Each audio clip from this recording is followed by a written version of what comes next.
Top scorer? I've gone for 2 because I can't decide. Okay. It goes against something I said earlier, but this is what I always find happens with this player when I talk about him. When I talk about Haaland, he always does the opposite of my prediction. So when I said earlier, he's probably going to have another year where he's still good, but not as good as he was 2 seasons ago. He could just go be a top scorer and win City the league because he has that in him. Yeah. You know, my other option is Salah.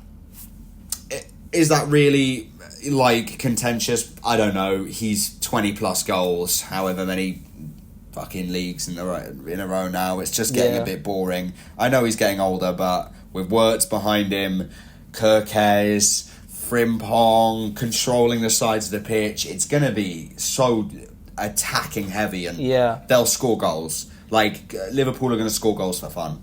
Oh, that's true. That's true. I've gone Haaland as well. And I've put in brackets Isak.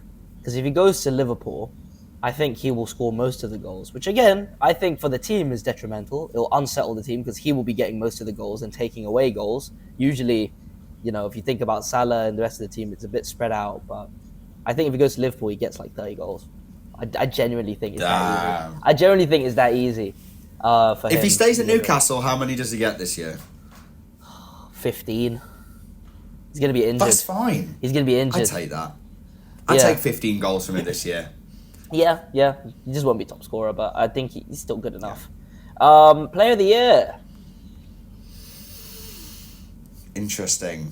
My player of the year, I've gone for João Pedro. Oh, fuck. I think that João Pedro is going to have the best season of his career. And I think that he just fits so perfectly into that Chelsea team at the moment. I think he trumps Delap in ability in every way. I think he's up there with the ball to his feet. He is up there with Isak, and he's up there with Ekitike. Looks really, really good with his feet, to be fair, and he looks big and strong. I don't see Ekitike going crazy in the first year he's there. I reckon he'll get 10, but again, it might be a Gakpo situation where, you know, he comes in and he's a good signing for them, but he's not that number one guy. And I just think that at Chelsea, João Pedro is just going to be that goal scorer. He can score from outside the box, inside the box. He's strong. He can link up play. I wish we signed him now, to be honest. The regression is crazy, but I just wish we signed him. It's mad. Yeah, you should have signed him. I've gone for his teammate, Mr. Cole Palmer.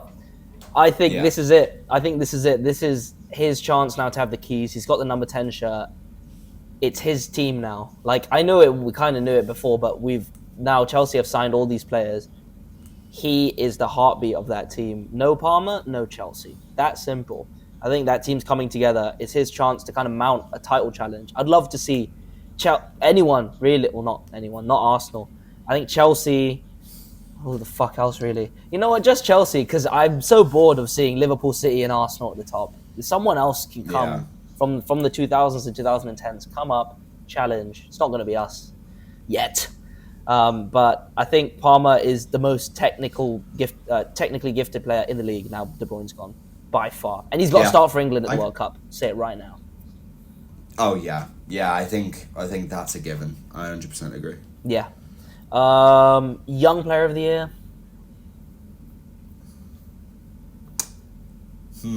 Apparently Saka could win it again. You know. No way, man. I think it's 23 and under. I need to check, but if it is, he's 23. Young player. I've gone young. By the way, I don't go for these like 22. I don't go for that. When I talk about young player, I mean like a breakout young player. Okay, who? Esteval. This guy's a Chelsea fan. He's a Chelsea fan, guys. I know, bro. I know. I'm milking it a little bit at the moment, but I genuinely think they're going to have a really good year. And this year, I think, will be a year where the most goals are scored in the Premier League because there is so much attacking talent that's now come into the league. And even just in pre-season, like, he just looks so comfortable. Little flicks. The confidence of not even needing to look around in the space that he's at. He just knows what's going on. He looks super confident in the last game he played. And I think that if he is integrated into that team slowly and brought on as like a finisher player. In rugby, you call the substitutes finishers who finish the game. I think if he comes on in the 60th, 70th minute every game, he could be definitely massively a breakout star. Oh yeah, that's fair. I think there's a lot of teenage players you could look at. I've gone for like a young player of the year who could. I think Palmer will probably win it. If he wins player of the year, he'll win young player. Oh of the year. Yeah, of course. I'm just going away from the standard. Yeah. No, obviously, I've put Ahmed here. It's not even going to play over in Bremo. No, but he plays right wing back. Like that's the whole thing. He plays right wing back. Yeah, right. I do think it's Palmer, and I put Mainu last year, and then he got injured. So, I don't know really. If you're going for teenagers, I didn't really think, but I think Esteval has been quite good. I don't think he'll win Young Player of the Year, but I think this is the season where Heaven plays a lot for us, and Heaven looks quite good. He looks a bit injury prone though. He came off yesterday, but he looks very good for a 19-year-old on the ball. He's built already like a man. He's tall. He's quick. And it's funny because he's from Arsenal, you know? And I think that he could become a Premier League starter this year, which will be good. But I don't think he'll win anything. Dark horse. I've gone team and player. So my first dark horse... Hold on, sorry, let me just cover this. Sunderland. Good. I think that Sunderland will have a very good year in their expectations, you know. I think that they are going to be able to really thug games out a little bit and really be difficult to beat. They've completely revamped the team. They've got a manager from last season who clearly has a lot of confidence in their ability. And I just think that they're going to hit the ground running. Like, I see that their ambition in how they've gone about this transfer window shows to me that their owners want it, the manager wants it, and hopefully the players want it. So I've got them as a dark horse. Yeah, no, that's fair. I put Chelsea because I didn't expect you to just, glaze them so much. But, yeah, I mean, I just think coming third would be insane. And I think they will mount a title challenge. And that's I don't even think, like, our mate in London thinks that they're going to challenge for the title, but I think they can, and they will. Who's your player? I've gone for Anthony Elanga. I think that Anthony Elanga is going to have a really good season at Newcastle. How's he dark horse though? Dark horse just means a player who you like, who's going to have a very good season compared to standards. Okay, I expect him to do really well. I don't think a lot of people do, because I've seen so much about how Elanga, especially when people are talking about the little amount of signings we've made, I've seen a lot of people say like, Elanga's good, but he's not the quality that they really need. And the thing is, I think that Elanga's fucking really good. Yeah. I think that if you watch football, you know how good Elanga is, and he's like the fastest player in the fucking Premier League, which. I love a counter-attack style of football. So when I see a Wissa up front, possibly holding the ball up and playing Elanga through, I am there for that. And I think he's going to get maybe a 15 GNA season. I think that would be good for him, especially in his first year. Yeah, that's fair. I think Elanga will do quite well. But I've gone, weirdly, even though his team are going to get relegated, I've gone for Strand Larsen. Because I think he's going to replicate his numbers without Cunha. And next summer, he's going to be the Delap. He's going to have some clause. Yeah, he's going to have some clause. Everyone's going to want him. That's if he doesn't get signed up this window. If he doesn't, still then time. If he's been signed this window, then ignore everything I've just said. Like, it doesn't matter. But I think he's that good. Like, his build, the way he plays... That is very much the archetype striker nowadays. You can see where we were complaining a year or two ago, there's no strikers. They're all coming now. They're young, they're tall, they're built, and they're quick.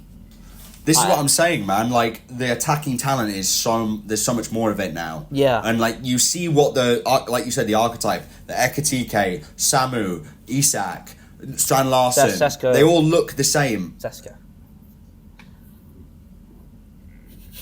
Anyways, Yeah. I don't know. I just think that there's going to be a lot of attacking talent this year, and I think that Larsen is a shout. Yeah. That's a good shout. Yeah. So, biggest flop, sir. My team, I've gone for Brentford. They've been absolutely ravaged, and they're still yet to be ravaged by Newcastle. They're going to take their top goal scorer.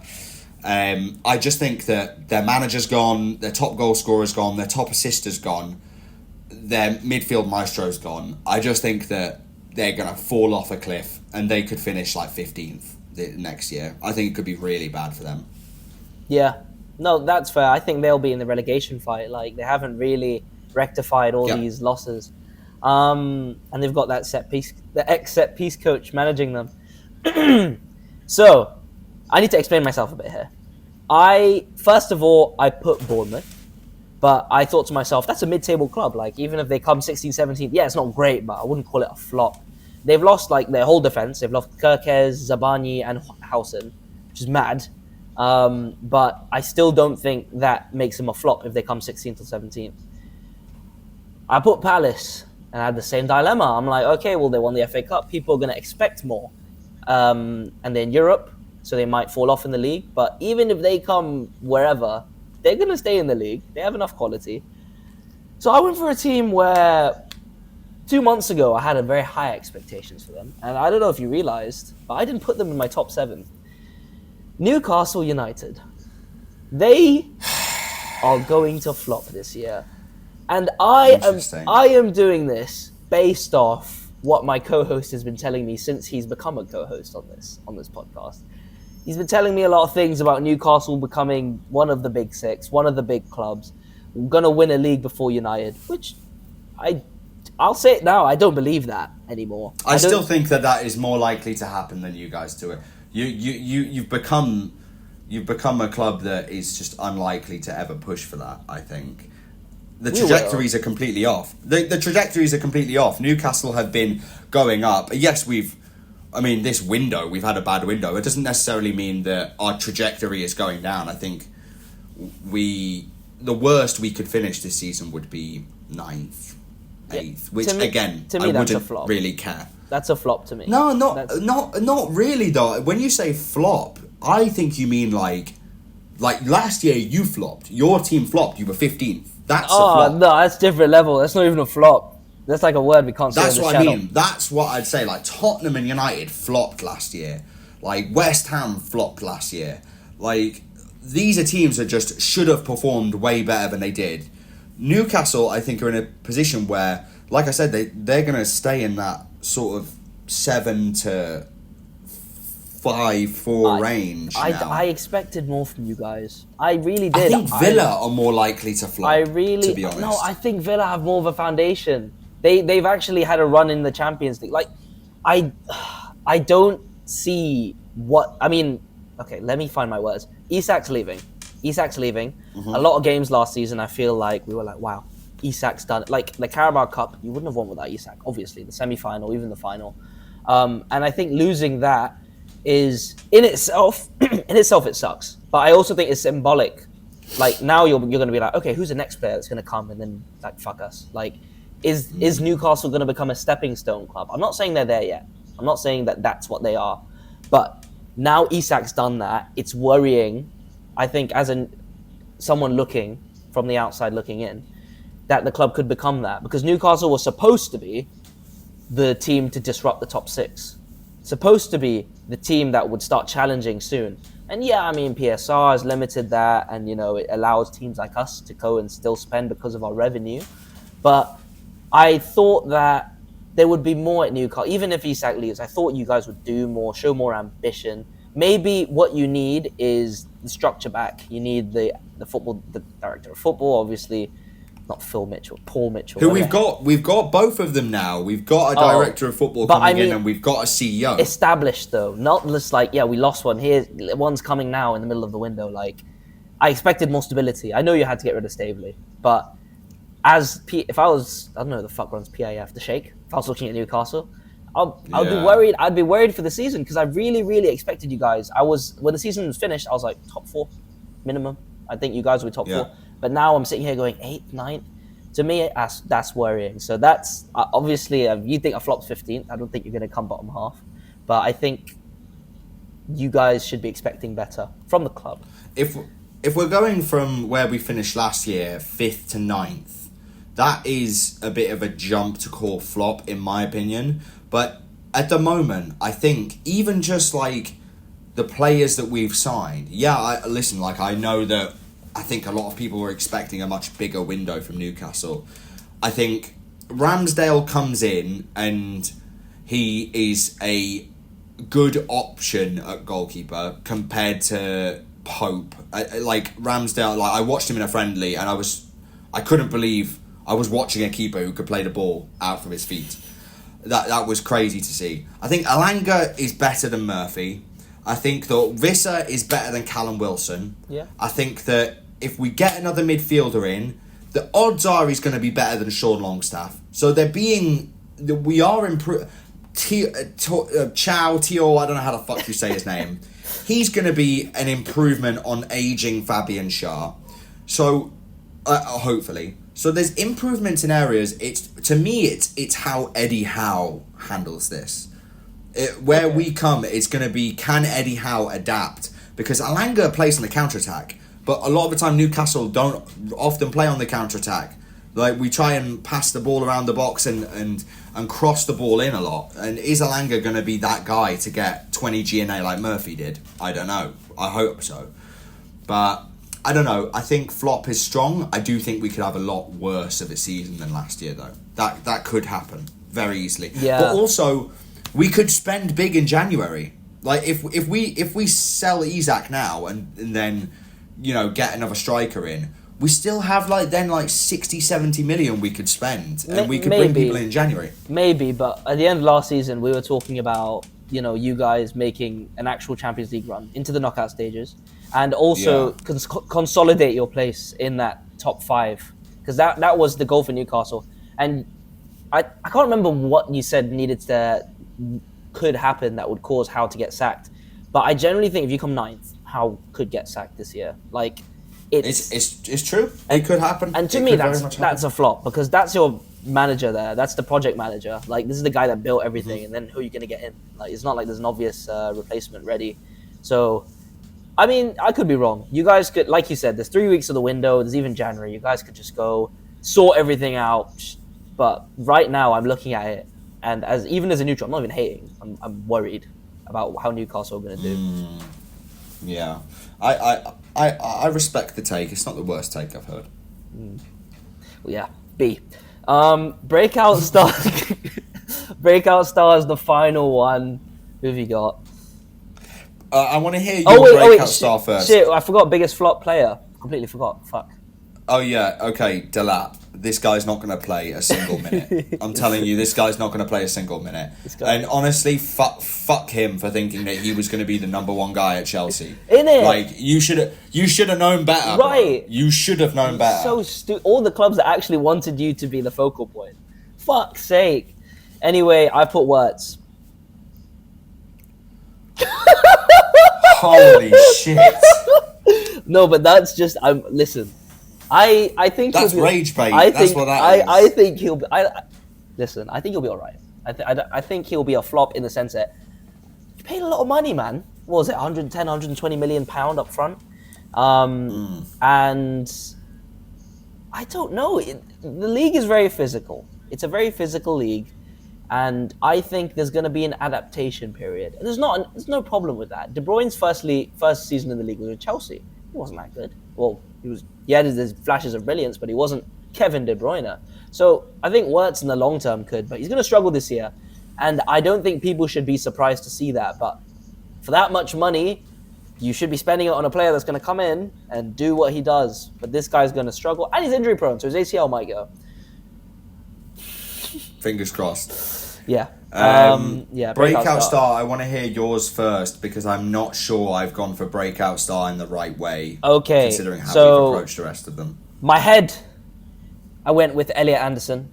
I just think that Forest team now that Forest team now, I don't think they will. I was thinking they'd fall off a lot, but they kept Gibbs White. I think they'll stick around 8th to 10th, which is, I think, fine. And I think Anderson's going to have like a Wharton type season where everyone takes a notice. Maybe he gets his first England cap, because near the end of last year for Forest, the whole of last season with Forest, and then in the under 21 Euro tournament, when he has the keys, this guy is actually a very good holding midfielder. He can go forwards, he can defend. It's a shame you guys had to sell him, but he looks very good. My heart said Sesko because I'm manifesting. 20 goals. That's who I put. I put Sesko, but I'm going to take it back now. Only because I think that Sesko... They just played a load of match highlights, and at the bottom on Sky Sports, they just permanently had Sesko signed for Man United at 73. Like, he's Man United's now number 1. He can't really break out. He's already broken out, really, if he's Man United's number 1. So Højlund was our number 1. He never broke out. No, but there is a clear difference in hype and expectation between Højlund and Sesko. Yeah, people are expecting much bigger things from Sesko. For Breakout star, off the top of my head, I thought of one. I'm gonna go Park Sung-soo. That's who I'm gonna go for. This fucking guy, Park Sung-soo. He's not gonna play. Listen, he's not playing a minute. Park Sung-soo is gonna be the next Son. He's going on loan. No, you know he's not. He's not going on loan. He's not going on loan. I'm telling you, bro. Our squad's thin enough. We need a left wing. We need a backup to Gordon, and Park Sung-soo. I am ready to see that guy do something. I don't know if he will, because obviously I haven't really thought about him being a breakout star. But off the top of my head, every time I'm watching a Newcastle friendly recently. My girlfriend will tell you the only thing that I've been saying is pass it to Park Sung-soo, give him the ball. That's all I want. I want this guy to win. I want him to do well. So that's going to be my breakout star. And he actually looks good. Listen, he actually looks good. Let's not lie. If you've watched him, you'll look on social media. He looks like he could be a good player. I don't know how well he'll be in the Premier League, but he could be good. If he needs to obviously have a full pre-season, and it needs to be drilled into him. But if he doesn't go on loan and he plays as a backup on the bench, let him cook, man. Let Park Sung-soo cook. Listen, I'm all for supporting Asians in the Premier League. All right, I was happy Minamino and Endo won the Premier League, even though they're at Liverpool. I like Okazaki at Leicester. I'm happy when Asians come, so I will support him. But I bet you he gets loaned out now, or I bet you he just doesn't even play this season. That's the touchline curse, though, isn't it? That's just touchline curse. That's true. But we're back for a whole nother season of curses, and bad predictions, getting things wrong. Half the things in this video we're probably going to circle back in a month and be like, yeah, it was wrong, stupid. So that's the magic of this show. Everyone, like, comment, subscribe, follow, all that good stuff. We will be posting a bit more regularly. Whether it's as much as we used to is another question, but we're back. We're here. And if you disagree with us, please leave a hate. Right there. Do it. Please. Do it. Anyway, we'll see you next week, maybe. Have a good one in a bit.